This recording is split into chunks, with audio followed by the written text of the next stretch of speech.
අපේ ආණ්ඩුව පත් වුණාට පස්සේ රට ලේ විලක් වෙයි කිව්වා. උනාද? නෑ.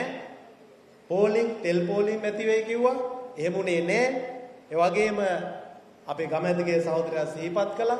ස්වාමින් වහන්සේලාට දන් වේල වර්ධී කිව්වා. පෙරහැර නැති වෙයි කිව්වා.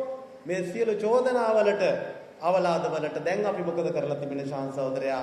අවුරුදු 16කට පස්සේ ශ්‍රී දළදා වහන්සේ ජනතාවට දැක ගන්න බලා සලස්වලා තිබෙනවා.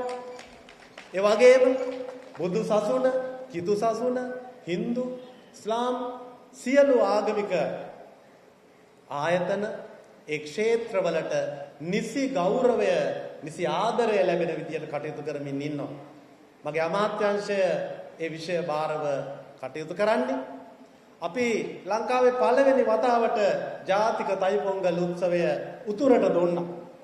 ලංකාවේ පළවෙනි වතාවට මහා ශිවරාත්‍රිය සමරන ජාතික උළෙල මෙන් පේනතුරින් තියෙන රත්නේශ්වර කෝවිලේ අපි සැමරුවේ.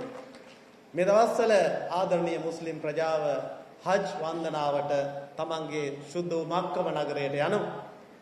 මම මේ රටට ගිහිල්ලා අදාළ ගිවිසුම් අත්සන් කරලා ඒ පහසුකම් සකස් කරගත්තා. සෞදි අරාබියෙන් ප්‍රදීප් සහෝදරය අපට ලැබුණා මෙට්‍රික් ටන් 50ක රටින්දී තෑග්ගක් හැටියට රාමදාන් කාලෙදී අපේ ආදරණීය ජනතාවට භුක්ති විඳි. පල්ලි 2700 ගානකට මම සමසේ පවුල් ගාන ගන්න කටයුතු කරලා ලස්සනට ඒ ටික බෙදලා දුන්නා.